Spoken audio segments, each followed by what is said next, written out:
வணக்கம் பிரியமான சகோதர சகோதரிகளே. தவக்காலத்தின் 2ஆம் ஞாயிற்றுக்கிழமையை கொண்டாடி கொண்டிருக்கிறோம். கடந்த வாரம் இயேசு கிறிஸ்து பாலைவனத்திற்குள் நுழைந்தார். இந்த வாரம் இயேசு கிறிஸ்து மலை மீது ஏறுகிறார். இயேசுவின் உருமாற்ற நிகழ்வை நம் முன் மார்க்கு நற்செய்தியாளர் கொண்டு வந்து நிறுத்துகிறார். உருமாற்ற நிகழ்வில் சீடர்களால் இந்த நிகழ்ச்சியை புரிந்து கொள்ள முடியவில்லை. இயேசு கிறிஸ்து மனிதன், இறைவன். மனிதர் என்று எல்லாருக்கும் தெரியும், ஆனால் இறைவன் என்று தெரியாது. அந்த இறைத்தன்மையை வெளிப்படுத்துவதற்காக இயேசு மலை மீது ஏறி தன்னுடைய சுய ரூபத்தை காட்டுகிறார். அந்த சுய உருவத்தை காட்டுகிறார். அந்த நிகழ்ச்சியை தான் இன்று நாம் சிந்திக்கப் போகிறோம். ஆகையினால பிரியமான சகோதர சகோதரிகளே, இயேசுவினுடைய அந்த தெய்வீக தன்மை, அந்த இயேசுவினுடைய பிரகாசமான ஒரு முகம், அந்த தந்தை கூறுகின்ற இவரே என் அன்பார்ந்த மகன், அந்த நிகழ்ச்சியை பார்த்து கூடாரம் அமைக்க துடிக்கும் பேதுரு, அவரை கண்டு வணங்கியவர்கள்.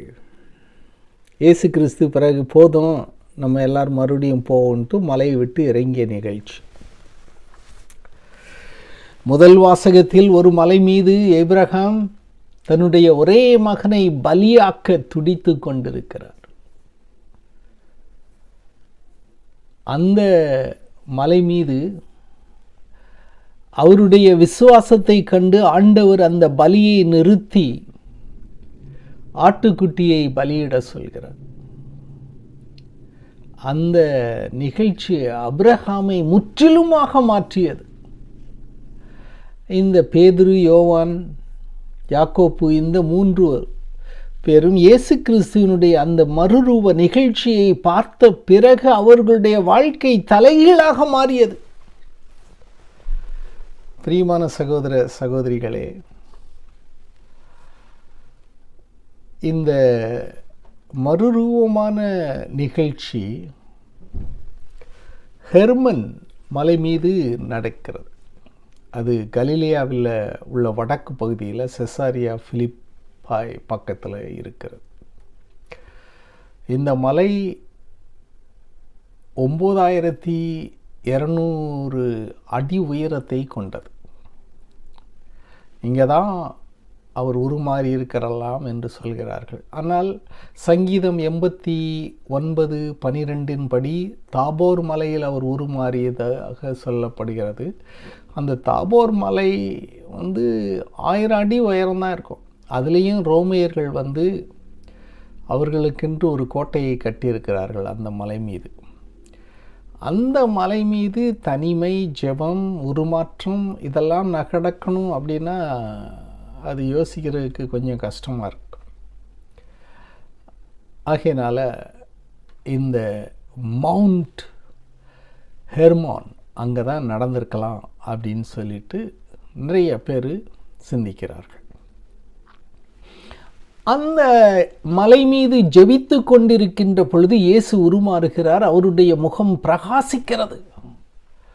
இது முதல் நிகழ்ச்சி அல்ல. மோயிசன் அந்த எரியும் நெருப்பில் ஆண்டவரை கண்டு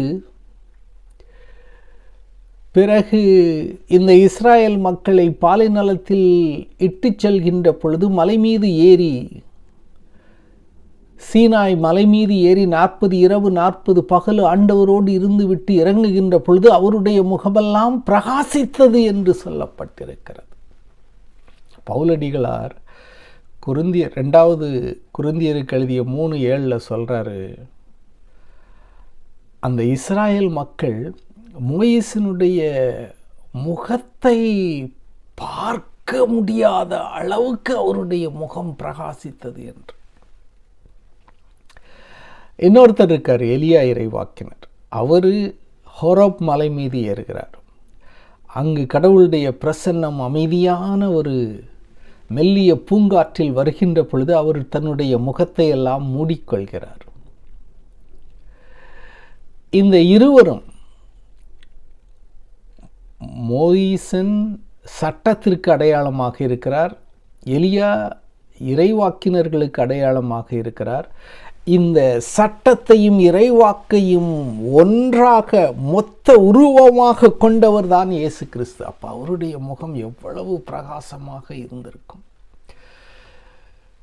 ஓகே, அந்த அந்த நிகழ்ச்சியை பார்த்த உடனே பேதுரு, ஆண்டவரே உமக்கொன்றும் எலியாவுக்கொன்றும் மோசேவுக்கொன்றும் 3 கூடாரம் அமைப்போம். இது அந்த கூடார திருவிழாவை ஞாபகப்படுத்துகிறது. அந்த கூடார திருவிழாவிலே கடவுளுடைய மகன் தங்குவதற்கு கூடாரம் அமைப்பார்கள். பிறகு அங்கு ஒரு சத்தம் கேட்கிறது, இவரே என் அன்பார்ந்த மகன்.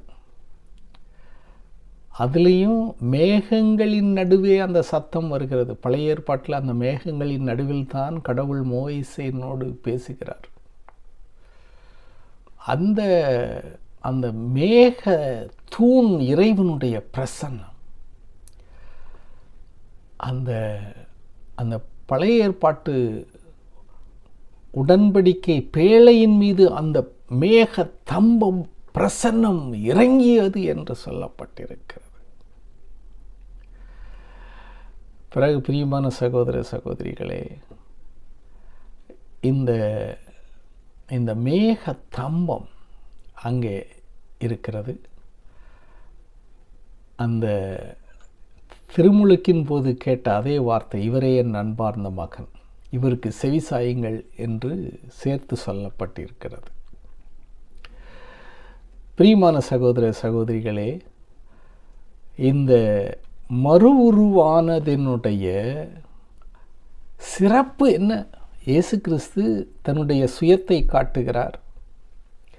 உயிர்த்த பிறகு எவ்வாறு இருப்பார் என்று தன்னை காட்டுகிறார். தந்தையோடு மகிமையில் வருகின்ற பொழுது எவ்வாறு இருப்பார் என்று காட்டுகிறார்.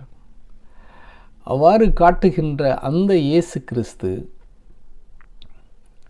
நம்முடைய வாழ்க்கையையும் மாற்றக்கூடியவர், உருமாற்றக்கூடியவர், உடைத்து உருமாற்றக்கூடியவர்.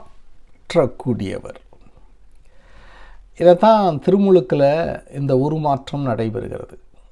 தண்ணீர் நம்முடைய தலையில் ஊற்றப்படுகின்ற பொழுது, இல்லை என்றால் தண்ணீரில் மூழ்கி எழுகின்ற பொழுது நாம் இறைவனுடைய பிள்ளைகள் என்ற உருவாக மாறி எழுகிறோம். 2வது, இந்த உலகத்தில் உள்ள எல்லா பாவத்தையும் கட்டிக்கொண்டு உரு இழந்த நிலையில் இருக்கின்ற பொழுது ஒப்புரவு அருள் அடையாளத்திற்கு சென்று பாவங்களை அறிக்கையிட்டு வெளியே வருகின்ற பொழுது மறுரூபமாகிறோம். ஒரு குலைந்து போயிருந்த நம்முடைய வாழ்க்கை மீண்டும் உரு பெறுகிறது, அந்த ஒப்புரவு அருட்சாதனம். அதனால் பாவசிங்கத்தனத்துக்கு போனோம் இந்த நாட்களில். கடைசியாக இறந்த பிறகு அந்த உத்தரிக்க ஸ்தலத்தில் உருமாற்றம் பெற்று மோட்சத்தில் முழுமையாக நாம் அந்த ஆன்மாவோடு இணையக்கூடிய ஒரு நிகழ்ச்சி நடைபெறுகிறது. ஆகையினால் இந்த உருமாற்றத்திற்கு என்ன செய்யணும் அப்படின்னு சொல்லிட்டு இந்த நிகழ்ச்சியில் ஆண்டவர் நமக்கு ஒரு வழியை காட்டுகிறார். ஒன்று, மலை மீது ஏறுதல், அந்த மேகங்களால் சூழப்படுதல், அவரை மட்டும் பார்த்தல், ஆராதித்தல், செவிசாய்த்தல், மலையை விட்டு இறங்கி வருதல், மறுரூபமாகுதல். ஆகையினால பிரியமான சகோதர சகோதரிகளே, நம்ம மலைக்கு எங்கே போகிறது? நற்கருணை தான் நம்முடைய மலை. ஒவ்வொரு முறையும் நற்கருணைக்கு செல்கின்ற பொழுது நாம் மலை மீது ஏறுகிறோம். It is our mountain top experience. மலை மீது ஏறக்கூடிய ஒரு அனுபவம். அந்த மலை மீது ஏறுகின்ற பொழுது அங்கே இயேசு கிறிஸ்து மெய்யாகவே உயிரோடும் உடலோடும் பிரசன்னமாக இருக்கிறார். அந்த பிரசன்னத்தை சந்திக்கின்ற பொழுது நாம் அவராகவே மாறுகிறோம்.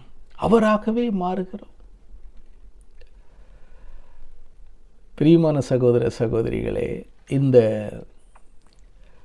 மேகம் அவர்களை சூழ்ந்து கொள்கிறது. ஒரு மேகம் அவர்களை சூழ்ந்து கொள்கிறது. அவர்கள் மீது நிழலிடுகிறது. பரிசுத்த ஆவியானவர் அந்த மேகமாக மரியாளின் மீது நிழலிடுகின்ற பொழுது அவள் தூய மகனை பெற்றெடுக்கிறாள். ஆகையினால பிரியமான சகோதர சகோதரிகளே, நம்ம அந்த நற்கருணையில் குருவானவர் கரங்களை விரித்து அப்பத்தின் மீதும் ரசத்தின் மீதும் ஜெபிக்கிறார். தூய ஆவியானவர் இறங்கி வருகிறார். அதன் பிறகு மக்கள் மீது ஜெபிக்கிறார். தூய ஆவியானவர் இறங்கி வருக. அவ்வாறு வருகின்ற பொழுது நாமும் மறுரூபமாகிறோம், இயேசுவாக மாறுகிறோம். பிறகு பிரியமான சகோதர சகோதரிகளே, இது ஒரு மலையிலிருந்து இன்னொரு மலைக்கு ஏறணும். என்ன மலை? இப்போ தபோர் மலையில் இருக்கிறாங்க அப்படின்னா அங்கேருந்து இறங்கி மறுபடியும் கல்வாரி மலையில் ஏறணும். அந்த கல்வாரி மலையில் ஏறணும் அப்படின்னு சொன்னால் எதிர்ப்பு வரும். நம்மை கைது செய்வார்கள். நம்மை இல்லாதது பொல்லாததெல்லாம் சொல்லி தீர்ப்பிடுவார்கள். நம்மை அடிப்பார்கள், உதைப்பார்கள், சிலுவையில் அறைவார்கள். அதற்கு பிறகு உயிர்ப்பு வரும். ஆகையினால பிரியமான சகோதர சகோதரிகளே, அந்த குலைக்கப்பட்ட இயேசு கிறிஸ்துவை பார்க்கணும் அப்படின்னு சொன்னால் சிலுவை பாதைக்கு போகணும். நம்முடைய குலைந்த அந்த நிலையை அவரோடு நாம் ஐக்கியமாக்கி அவர் உயிர்த்த பிறகு மறுரூபமானது போல நாமும் மறுரூபமாவோமாக. அதுக்கு பிறகு பிரியமான சகோதர சகோதரிகளே, அந்த நிகழ்ச்சியை பார்த்த பிறகு அவர்கள் என்ன செய்கிறாங்க? ஆராதனை செய்கிறார்கள். அவங்க என்ன செய்கிறாங்க? இயேசுவோடு அந்த எலியாவும் மோயிசனும் உரையாடி கொண்டிருக்கிற அந்த காட்சியை கண்ட பிறகு அவர்கள் அச்சம் கொள்கிறார்கள். மேகம் வந்து அவர்கள் மீது நிழலிடுகிறது. என் அன்பார்ந்த மகர் என்ற குரலை கேட்கிறார்கள். உடனடியாக அவர்கள் சுற்றுப்புறம் பார்க்கிறார்கள். அருகில் இயேசுவை தவிர வேறு ஒருவரையும் காணவில்லை. அவர்கள் மலையிலிருந்து வந்து கொண்டிருந்த போது, மானிட மகன் இறந்து உயிர்த்தெழும் வரை நீங்கள் இதை யார்ட்டையும் சொல்லக்கூடாது அப்படின்னு சொல்கிறாரு. அவர்கள் வார்த்தையை அப்படியே மனதில் இருத்தி, இறந்து உயிர்த்தெழுதல் என்றால் என்னவென்று ஒருவரோடு ஒன்றும் விளங்கலை அவங்களுக்கு இந்த நிகழ்ச்சி. ஆகையினால பிரியமான சகோதர சகோதரிகளே, இது வார்த்தையை கேட்கின்ற ஒரு காலம், கடவுளுடைய வார்த்தை. ஓகே, பெற்றோர்கள் பிள்ளைகளுக்கு வாசிக்கவும், பிள்ளைகள் பெற்றோருக்கு வாசித்து காட்டவும், அதிலிருந்து வருகின்ற அந்த வார்த்தையின் வல்லமையால் இருவருமே உருமாறும். அதுக்கு பிறகு மலையை விட்டு இறங்கி வராங்க. இறங்கி வருதல் மக்களோடு பணி செய்ய, மலை மேலே இருந்துடக்கூடாது. So you have to come down to the reality of the people. ஆகையினால பிரியமான சகோதர சகோதரிகளே, இந்த இயேசு காட்டுகிற வழி மலை மீது ஏறுதல். நற்கருணை என்ற மலையில் ஏறுவோம். தூய ஆவியானவர் நிழலிடுவார். தூய ஆவியை கூவி அழைப்போம், மறுரூபமாவோம். இயேசுவை மட்டும் பார்ப்போம். ஆங்காங்கே எத்தனையோ சிந்தனை சிதறடிக்கின்ற இந்த நாட்களில் இயேசுவை நம்முடைய மனதை ஒருங்கிணைத்து அவரை மட்டும் பார்ப்போம், ஆராதிப்போம், அவருடைய வார்த்தைக்கு செவிசாய்ப்போம். ஒரு மலையை விட்டு இறங்கி கல்வாரியில் ஏறியது போல நாமும் நம்முடைய துன்பம் என்னும் மலை வருகின்ற பொழுது அதை தவிர்த்து விடாமல் அதிலும் ஏறி மறுரூபமாகி இயேசுவின் மகிமையை வெளிப்படுத்துவோமாக. ஜெபிப்போமாக. எங்களது மாட்சி நிறைந்த இறைவா, மனிதராயிருந்த இயேசு கிறிஸ்து தன்னுடைய இறைத்தன்மையை காட்டியது போல ஒவ்வொரு நற்கருணையிலும் எங்களுக்கு உம்முடைய இறைத்தன்மையை காட்டுகிறீர். அதை நாங்கள் தொடுவோமாக, அதை நாங்கள் பார்ப்போமாக, அதை நாங்கள் ஆராதிப்போமாக, அதற்கு நாங்கள் செவிசாய்ப்போமாக, அவர் அனுப்புகின்ற திசைக்கெல்லாம் சென்று பணிபுரிவோமாக. உடைத்துவிடும் உருமாற்றும் ஆண்டவரே, பாவத்தை உடைத்துவிட்டு உம்முடைய உயிர்ப்பின் மகிமையால் எங்களை உருமாற்றுவீர்வாக. ஆசீர்வதியும், அற்புதம் செய்யும். ஆசீர்வதியும், அற்புதம் செய்யும். எங்கள் ஆண்டவராகிய கிறிஸ்து வழியாக உம்மை மன்றாடுகிறோம். ஆமென்.